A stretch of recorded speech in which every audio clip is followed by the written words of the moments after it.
Good morning, students. Welcome back to the new session of learning. In the BST, we are studying second chapter, and this is the last topic of second chapter, that is scientific techniques of Taylor. Okay, in the last video, we had discussed the scientific principle given by Taylor. In today's video, we will discuss techniques. Remember, students, there are two things given by Taylor. One is principle and another thing techniques. Don't try to merge the two things in a single topic, okay, or in a single heading. The first is functional foremanship. Okay, first techniques given by Taylor is functional foremanship.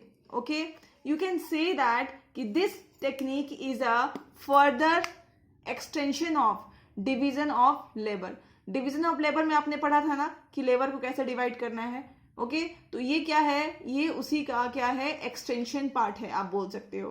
तो इसमें Taylor कहते हैं factory को दो part में divide करना चाहिए. Okay, so Taylor suggested that the factory should be divided into two parts. First is planning department and second is production department. क्या है, फैक्ट्री को दो चीज में डिवाइड करना चाहिए. First is planning department and second is production department.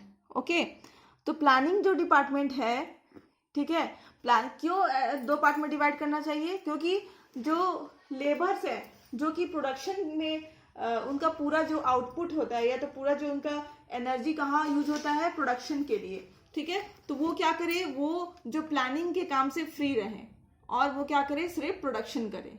Okay, और planning जो डिपार्टमेंट है वो क्या करे, प्लानिंग करे, और प्रोडक्शन जो डिपार्टमेंट है वो क्या करे, प्रोडक्शन करे. मतलब क्या है, जो प्रोडक्शन डिपार्टमेंट प्लानिंग के काम ना करे और जो ये जो प्लानिंग डिपार्टमेंट है वो प्रोडक्शन का काम ना करे, दोनों अपना अपना काम करे. इसीलिए क्या कहा है टेलर ने कि जो फैक्ट्री है उसको दो हेड में डिवाइड करना चाहिए.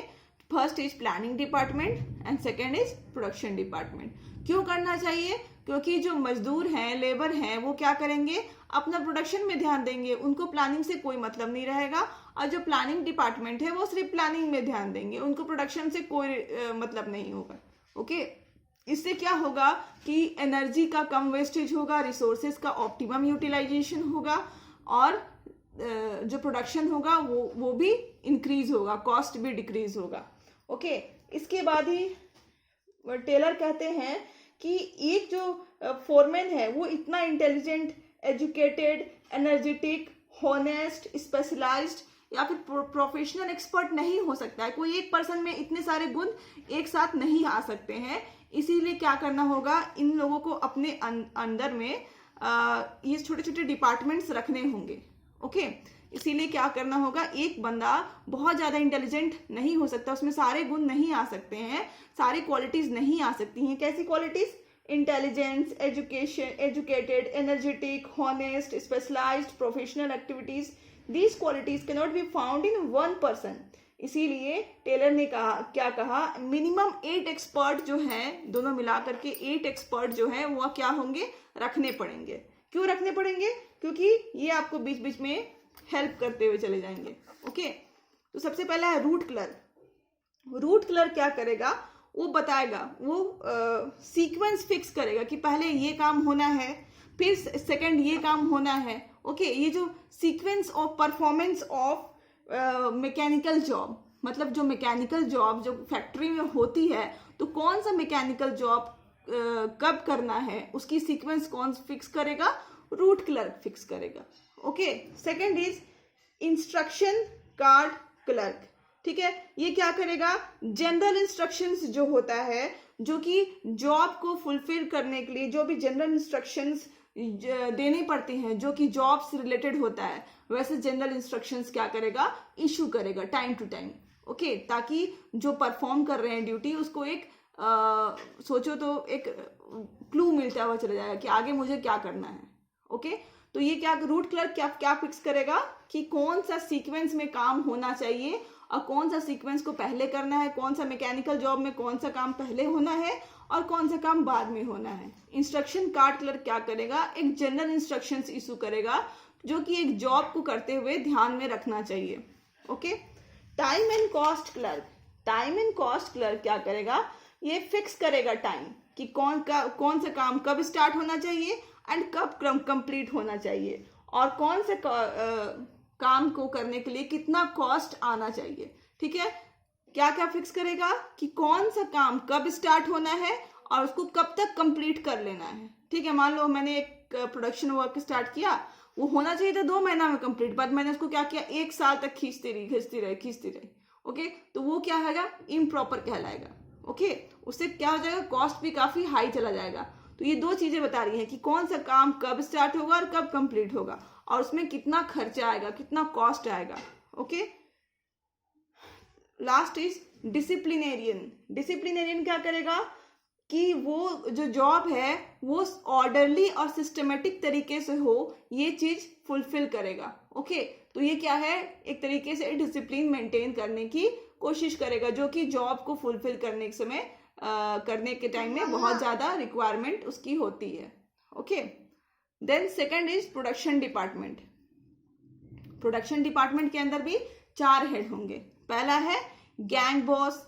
गैंग बॉस क्या काम करता है, ये क्या करता है, पूरा अरेंज करता है। किसको अरेंज करता है, मशीन्स, टूल्स, रिसोर्सेस, ये सारे को अरेंज करता है ताकि जो प्रोडक्शन वर्क में डिले ना हो। ओके, गैंग बॉस क्या करता है, ऐसा नहीं कि कोई गैंग क्रिएट कर देता है, ये क्या करता है, मशीन, टूल्स और जितने भी अदर रिसोर्सेस जैसे लेबर, ठीक है, इसका टाइमली जो इशू कराना या तो टाइमली अवेलेबल कराने का काम किसका है, गैंग बॉस का है।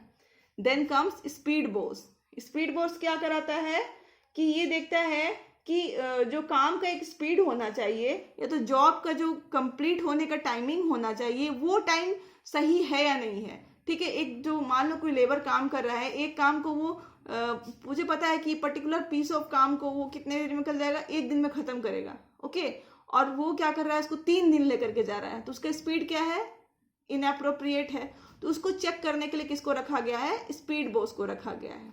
Then comes repair boss. Repair boss क्या करेगा, जितने भी मशीन्स, टूल्स जो कि फैक्ट्री में प्रोडक्शन में यूज हो रही है उसको चेक करेगा कि उसका वर्किंग कंडीशन सही है या नहीं।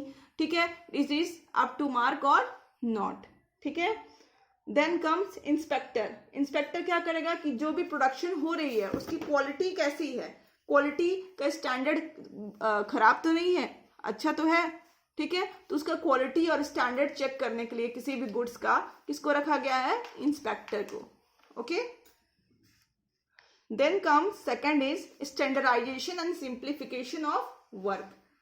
टेलर का कहना है कि आप जो भी काम करो उसमें क्या करो, साइंटिफिक टेक्निक के साथ काम करो। ठीक है, साइंटिफिक टेक्निक के साथ करोगे तो क्या होगा, एक स्टैंडर्ड डेवलप होगा और काम सिंप्लीफिकेशन के साथ सिंप्लीफाई हो जाएगा आपका काम। ओके, तो स्टैंडर्डाइजेशन में कहा गया है कि आप क्या करो, अपनी एक क्वालिटी मेंटेन करो गुड्स की। ओके, इसमें क्या कहा गया है कि आप एक क्या करो, गुड्स की क्वालिटी मेंटेन करने की कोशिश करो, साइंटिफिक मेथड को यूज करो, वर्क को सिंप्लीफाई करो, एक क्वालिटी मेंटेन करो, क्योंकि क्वालिटी से ही कस्टमर क्या होते हैं, अट्रैक्ट होते हैं। इसमें क्या क्या चीज पे जोर दिया गया है, selection of tools, equipments, machines to use, कौन से मशीन्स आपको यूज करना है ताकि उसका क्वालिटी खराब ना हो, कैसे इक्विपमेंट्स और कौन कौन से टूल्स यूज करने हैं। इसमें यह भी बोला गया है कि आप एक परफॉर्मेंस स्टैंडर्ड सेट कर दीजिए लेबर के लिए और मशीन के लिए, और उस चेक करिए कि उससे नीचे आपका स्टैंडर्ड नहीं गिरना चाहिए। Okay, then comes work study. Okay, it ensures maximum production at minimum cost and getting best contribution from every factors। Work study क्या करती है कि आप स्टडी करो वर्क को, उसमें ये स्टडी क्या करना है कि मैक्सिमम प्रोडक्शन हो रहा है कि नहीं एट मिनिमम कॉस्ट में, मतलब कम खर्चे में ज्यादा प्रोडक्शन हो रहा है कि नहीं। ठीक है, और जो फैक्टर्स ऑफ प्रोडक्शन है, फैक्टर्स ऑफ प्रोडक्शन किसको बोलते हैं, लैंड, लेबर, मशीन्स, उन सब का मैक्सिमम यूटिलाइजेशन फॉर्म में हो रहा है कि नहीं, इसको भी चेक करो। उसके लिए पहला कौन सा स्टडी है, फैटिग्यू स्टडी। फैटिग्यू स्टडी में क्या देखते हैं, इसमें हम स्टडी करते हैं कि एक लेबर को रेस्ट इंटरवल कितना देना चाहिए। ओके, उसका ड्यूरेशन कितना होना चाहिए और उसका नंबर कितना होना चाहिए। ठीक है। अब आपको पता होगा कि जो भी आप भी ऐसे स्टूडेंट्स वर्क करते करते थक जाते हो, एक टाइम आता है कि आपको अगर आप लगातार 2 घंटे भी पढ़ लेते हो तो आपको लगता है कि यार नहीं, अब आप थक चुके हैं, अब आपका माइंड जो है बिल्कुल रेस्ट चाहिए माइंड को, और वो बिल्कुल भी आप आगे रिटेन नहीं कर सकता है। इन द सेम वे अगर कोई लेबर काम कर रहा होता है सुबह से लेकर के शाम तक, तो एक टाइम आता है बीच बीच में उनको क्या करना चाहिए, रेस्ट देना चाहिए। ओके और एक टाइम आता है कि वो क्या, उनका जो एफिशिएंसी लेवल है वो गिरता चला जाता है। तो उसको ध्यान में रखते हुए, क्योंकि वो जो लेबर भी है वो क्या है, एक ह्यूमन बीइंग है, और ह्यूमन बीइंग काम करते करते थक जाता है, तो उसको क्या करना पड़ेगा, आपको रेस्ट देना पड़ेगा बीच बीच में। और इसी उसको कितना दिन का रेस्ट देना है, दिन में कितनी बार देना है, और फिर उसको उसका टाइमिंग कितना होना चाहिए, ठीक है, उसका फ्रिक्वेंसी कितना होना चाहिए रेस्ट इंटरवल का, उसी को स्टडी करने के लिए यहाँ पे टेलर ने जोर दिया है। Under which, under fatigue study. Okay, ताकि जो आपका प्रोडक्टिविटी है या फिर लेबर का एफिशिएंसी है वो क्या हो, डिक्रीज ना हो। ओके तो under fatigue study the frequency of rest interval, the duration of rest interval and the number of rest interval given to a particular labor is studied. Then comes the method study. Okay, under method study आपको study करना है कि कौन सा method आप use करेंगे तो क्या होगा, आपका प्रोडक्शन का कॉस्ट मिनिमम होगा और मैक्सिमम बेनिफिट किसको मिलेगी, फर्म को मिलेगी।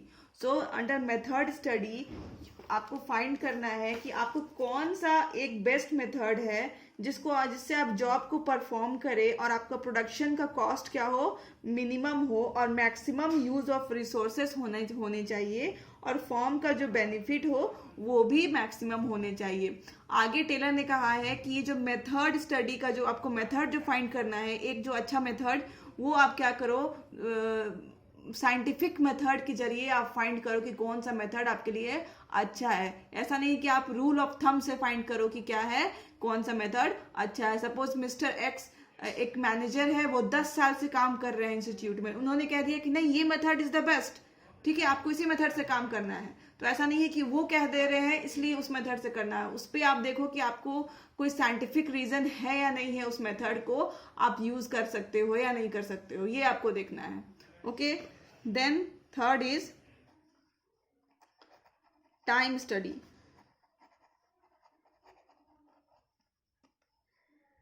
टाइम स्टडी को हम लोग इसलिए कंडक्ट करते हैं कि हमको देखता है कि जो टाइम होना चाहिए एक वर्क को कंप्लीट करने के लिए, जितना टाइम लगना चाहिए उससे आप ज़्यादा टाइम तो नहीं लगा रहे, या तो फिर एक पर्टिकुलर वर्क को कंप्लीट करने के लिए एक जो मैक्सिमम टाइम या मिनिमम टाइम आपको लगना चाहिए वो कितना होता है, इसको फाइंड करने के लिए आपको क्या करना पड़ेगा, टाइम स्टडी करना पड़ेगा। तो टाइम स्टडी में हम लोग क्या क्या पढ़ते हैं, the standard time required to perform a job. एक स्टैंडर्ड टाइम को आपको फाइंड करना है जिसको आपको एक पर्टिकुलर वर्क करने के लिए चाहिए। सपोज एक यहाँ इतना से इतना बड़ा कोई फील्ड है, अगर वो फील्ड को प्लो करने के लिए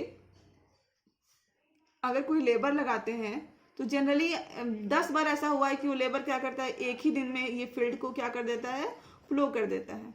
ओके जो हल चला करके। ओके और अगर आप मशीन से यूज करते हो तो ये कितना टाइम इसमें लगता है, 1 आवर। तो आपने फाइंड कर लिया कि अगर लेबर लगाएंगे तो क्या होगा, 1 दिन लगेगा, मशीन लगाएंगे तो क्या होगा, 1 आवर लगेगा। तो ये जो फाइंड करने का जो काम होता है वो कहाँ आप करते हैं, टाइम स्टडी में करते हैं। Setting up the target, standard target for the workers. इसमें आपको आप वर्कर्स को एक स्टैंडर्ड टारगेट दे देते हैं कि आपको इतने दिन में क्या करना है, इस वर्क को कंप्लीट करना है, ठीक है। Determining the number of workers required to perform a job. जैसे मैंने आपको बताया कि इस फील्ड में कितने वर्कर लगते थे, 1 वर्कर लगते थे। तो आपको फाइंड करना है कि एक पर्टिकुलर वर्क को करने के लिए कितने वर्कर्स चाहिए होंगे और वो कितने दिन में कंप्लीट कर पाएंगे। तो ये सब क्या होगा, आपको थॉरली स्टडी करना पड़ेगा इस वर्क को, ताकि आप टाइम, उसका ड्यूरेशन, एक वर्कर का टाइमिंग, ड्यूरेशन, ये सब क्या करें, निकाल सके। Categorising the work in efficient and inefficient categories. आपको वर्कर का काम देखते हुए उसको 2 कैटेगरीज में बांटना होगा। First is efficient workers and second is inefficient workers. तो ये सारे जितने भी आपको डिफ्रेंशिएशंस बताए गए कि स्टैंडर्ड बताए गए, वो कहाँ आपको मिलेगा? टाइम स्टडी में मिलेगा। तो वर्क स्टडी के अंडर में फोर्थ जो टेक्निक दिया हुआ है by Taylor, that is motion study. Motion study में क्या देखते हैं कि एक वर्कर का मूवमेंट कितना होता है एक पर्टिकुलर वर्क को करते हुए। फॉर एग्जाम्पल, अगर मान लो एक वर्कर कोई काम कर रहा है, तो वो हर एक घंटे में, या तो सपोज एक वर्कर एक बेंच में खड़ा है और कुछ काम कर रहा है, ओके, और उसका टूल बॉक्स नीचे पड़ा हुआ है, तो हर एक बार क्या करता है कि एक टूल उठाने के लिए, एक अपना टूल मतलब औजार, एक औजार उठाने के लिए नीचे आता है, और एक औजार उठाता है, फिर ऊपर चढ़ता है, फिर नीचे आता है, जब उसको दूसरे टूल की जरूरत पड़ती है तो फिर वो नीचे आता है, फिर वो वापस ऊपर चला जाता है। तो आप ऑब्जर्व कर रहे हैं कि आप वो एक घंटे में वो जो वर्कर है वो कितनी बार नीचे आया और कितनी बार ऊपर आया। तो मोशन स्टडी में आप क्या करते हैं कि एक वर्क परफॉर्म करते हुए एक वर्कर कितने बार मूवमेंट करता है, यही बस आपको ऑब्जर्व करना है, ओके। और इसमें और भी एक चीज ऑब्जर्व करना है कि इसमें प्रोडक्टिव और अनप्रोडक्टिव मूवमेंट कितना है, ओके। जो वो काम कर रहा है उस बीच में जो वो सपोज वो कील ठोक रहा है, that is productive movement, but वो बार बार जो नीचे उतर रहा है और टूल्स पिक कर रहा है, दैट इज अनप्रोडक्टिव मूवमेंट। तो आपको प्रोडक्टिव मूवमेंट और अनप्रोडक्टिव मूवमेंट दोनों को स्टडी करना पड़ेगा, और अनप्रोडक्टिव मूवमेंट को आपको प्रोडक्टिव मूवमेंट में कैसे बदल सकते हैं ये भी सोचना पड़ेगा, ठीक है। इसके बाद ही इसको मिनिमाइज करने के लिए आप क्या कर सकते हो, उस टूल बॉक्स को उसके पैरेलल में कहीं पर रख दो ताकि उसको बार बार नीचे नहीं उतरना पड़े। तो क्या हो जाएगा, वो अनप्रोडक्टिव मूवमेंट जो कर रहा है वो रुक जाएगा, ओके। तो वर्क स्टडी में आपको fatigue study, method study, time study and motion study सारे को स्टडी करना पड़ेगा, तब जाकर क्या होगा, एक वर्क स्टडी कंप्लीट होगा, ओके। तो उन्होंने जो नेक्स्ट प्रिंसिपल दिया है वो है डिफरेंशियल पीस वेज सिस्टम। इस सिस्टम के अंदर उन्होंने क्या बताया कि ये एक टेक्निक है जो किसने दिया है, टेलर ने दिया है। इसका नाम क्या है, डिफरेंशियल पीस वेज सिस्टम। इस सिस्टम के अंदर टेलर ने कहा कि जो आप वर्कर्स है उसको दो कैटेगरीज में बांट दो, एफिशिएंट वर्कर और इनएफिशिएंट वर्कर, और दोनों की जो आप वेज है वो अलग अलग पे करो। एफिशिएंट वर्कर को आप ज्यादा वेज पे करो और इनएफिशिएंट वर्कर को आप कम वेज करो। दोनों में मतलब डिफ्रेंशिएट करो। अगर आप दोनों में डिफ्रेंशिएट नहीं करोगे तो जो इफिशिएंट वर्कर है वो सोचेंगे कि भाई जो इनएफिशिएंट है उसको भी वही सैलरी मिल रही है जो मुझे मिल रही है, जबकि मैं क्या कर रहा हूँ, उससे ज्यादा काम करता हूँ, ये एफिशिएंटली काम करता हूँ, तो क्या फायदा हुआ एफिशिएंट काम करने का, ओके। तो इसीलिए क्या करो, differential piece wage system follow करो। जो ज्यादा काम करता है उसको ज्यादा पेमेंट मिलनी चाहिए, जो अच्छे से काम करता है उसको ज्यादा पेमेंट मिलनी चाहिए, और जो अच्छा काम नहीं करता उसको उसकी पेमेंट कम कर दो, ठीक है। और साथ ही क्या करो, इससे इसका रिजल्ट ये होगा कि जो एफिशिएंट वर्कर है वो मोटिवेट हो जाएंगे कि वो और अपना बेस्ट देने के लिए क्या हो जाएंगे, मोटिवेट हो जाएंगे। और जो इनएफिशिएंट वर्कर है वो भी ऑब्जर्व करेंगे कि वो अच्छा काम किया, इसीलिए उसको क्या हुआ, ज्यादा वेज मिली। तो मैं भी क्या करूंगा, कल से अच्छे काम करने की कोशिश करूंगा ताकि मुझे भी क्या मिले, अच्छा वेज मिले, ओके। तो इन दिस वे क्या होंगे, दोनों आप अपनी अपनी जगह पे मोटिवेट हो जाएंगे। इसके साथ ही आप क्या करोगे कि कभी कभार एक्स्ट्रा वेज पे किया करो। किसको, एफिशिएंट वर्कर को क्या करो, एक्स्ट्रा वेज पेमेंट की पेमेंट किया करो। किसको पेमेंट किया करो, एफिशिएंट वर्कर को। क्यों, ताकि वो जो उनका जो मोरल है वो काफी हाई हो जाएगा कि वो अच्छा काम कर रहे हैं, वो एफिशिएंट वर्कर है, इसीलिए क्या कर रहे हैं, उसको थोड़ा एक्स्ट्रा वेज भी मिल रहा है कभी कभार। तो जो कि उसको मोटिवेट करेगा कि वो फॉर्म से हमेशा जुड़े रहे और अपना 100% अपना मैक्सिमम देने की कोशिश करते रहें, okay. At the same time आप ये भी करो कि आप एक प्रोडक्शन यूनिट सेट कर दो। सपोज एक वर्कर है, वो एक महीने में सपोज 200 पेन्स प्रोड्यूस कर पा रहा है, ठीक है। एक महीने में एक वर्कर क्या कर रहा है, 200 पेन्स प्रोड्यूस करने में सक्षम है, कैपेसिटी है उसकी। तो उसको क्या करो, उसको आप एक वेज प्रोडक्शन कैपेसिटी सेट कर दो कि जो भी वर्कर इसको क्रॉस करेगा उसकी वेज थोड़ी एक्स्ट्रा दी जाएगी। तो क्या करेंगे, रिजल्ट ये होगा कि सारे वर्कर्स क्या करेंगे, उस जो सेट स्टैंडर्ड है उसको क्रॉस करने की कोशिश करेंगे। सेकेंड, उसके बाद जो हमारा लास्ट है वो है मेंटल रेवोल्यूशन। मेंटल रेवोल्यूशन, तो मेंटल रेवोल्यूशन हम लोग पहले भी पढ़ चुके हैं। इसमें क्या है कि एक फैक्ट्री में 2 यूनिट होते हैं, एक लेबर यूनिट है एंड एक टॉप क्लास के या तो प्लानिंग कमीशन के या तो फिर टॉप लेवल मैनेजमेंट के एम्प्लॉयज़ हैं। टॉप लेवल वाला ये समझता है कि ये जो लेबर है वो क्या है, they are good for nothing, ये तो कुछ करते नहीं है, सारा बर्डन क्या है हमारे ऊपर है। और लेबर क्या सोचते हैं कि सारा काम सारा बर्डन तो हमारे ऊपर है, टॉप लेवल वाले तो बस बैठे रहते हैं और कलम चलाते रहते हैं और सारा काम हमारे पे थोपे हुए हैं और हमारा जो पेमेंट भी है वो क्या है, कम है। तो ये जो दोनों की जो मेंटल एटीट्यूड है या तो मेंटल जो थिंकिंग है या फिर एटीट्यूड है टुवर्ड्स ईच अदर, इसको क्या है चेंज करने की ज़रूरत है। यहाँ पे टेलर ने क्या कहा है कि दोनों को अपनी अपनी मेंटालिटी चेंज करने की ज़रूरत है टुवर्ड्स ईच अदर। दोनों को क्या करना पड़ेगा, पॉजिटिव सोचना पड़ेगा और ये समझना पड़ेगा कि they both are inter related with each other and also inter dependent in each other.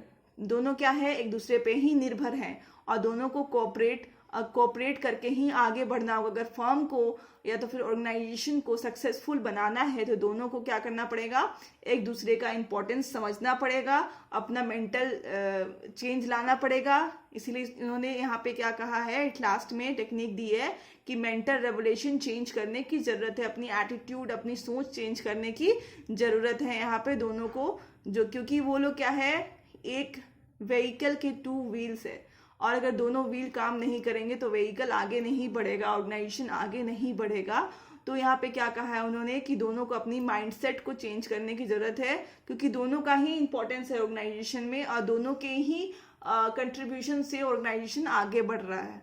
तो इसी के साथ हम लोग आज का चैप्टर एंड करते हैं। हमारा चैप्टर कंप्लीट हो गया है। आप क्या करो, आप अपने खुद से सेल्फ स्टडी करो। हम लोग नेक्स्ट वीडियो में 3rd चैप्टर स्टार्ट करेंगे। Till then, keep learning and thank you.